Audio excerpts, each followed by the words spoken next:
Welcome to my channel, guys. I'm going to be teaching you how to make Nigerian meat pie today. Not just any Nigerian meat pie, but the flakiest Nigerian meat pie. It's so good, so easy to do. Just stick with me, okay? First, we're going to make the filling. Cook the ground beef a little bit just to get it to brown up a little bit. We don't want to overcook it, so we're going to set it aside and saute the onion, some carrots, as well as some potatoes.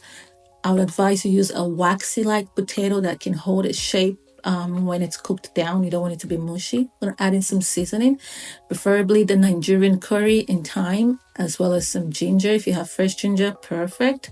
You can also use a Caribbean-style thyme and curry if you can. We're going to put back that ground beef into the saucepan, as well as some green pea if you like. Add some stock. We're going to cook this for about 8 minutes and check for doneness for the carrots and the potatoes. At this point, we want that stew-like consistency for our filling, so we're going to add some cornstarch slurry just to make it thick a little bit. And we're going to cook this down again for about 3 to 4 minutes. And once it's cooked, we're going to scoop it out and set it aside. Cool down completely. This is the intimidating part for some people. Making the dough. This is so easy. It's so vital that you use cold butter straight out of the refrigerator. You can use a food processor, you can use your hands, by all means, if that works for you. We're going to put it back in the bowl and make a hole in the middle and put some ice cold water. This is going to help the dough become flaky. So when it's baking in the oven, it's spreading evenly. This helps a lot. Don't skip this part. We're going to mix it together just about, I think we're using about 11 tablespoons of water here. Just to get the right consistency for the dough. Don't overmix. Once it comes together, it should be able to stick together on your finger if you mesh it together. Now we're going to divide the dough so it's easy for us to roll out when we're ready. So we're going to put this in the refrigerator to chill for about, say, an hour. You're going to go ahead and weigh the dough using a kitchen scale. If you don't have one, just eyeball it, I guess.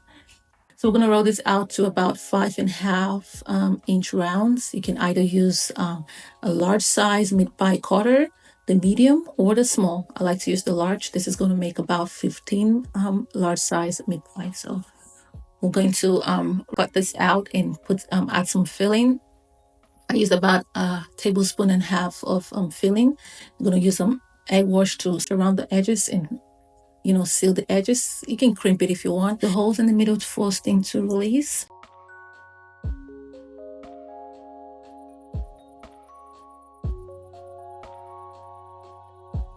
You can also use the meat pie mold if you like. I like to do the classic way. And at this point, you can brush it with more wash. And we're going to bake this in the oven at 350 for about 35 to 40 minutes. Et voila. Look at that hue. Look at that color. Listen. Just listen.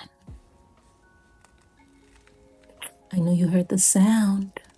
It is so buttery, so flaky. Just look at that crust. So good. This is the #1 sought after recipe on my website, and I felt it was time for me to put a video together for you guys so you can see how easy it is to make and how appetizing it looks. Okay, you can either use my peri-peri sauce. It's on my website. You can search that to enjoy it, or you can just enjoy it as it is. And you decide to make this, please don't forget to tag me on social media. It's always a worldly treat.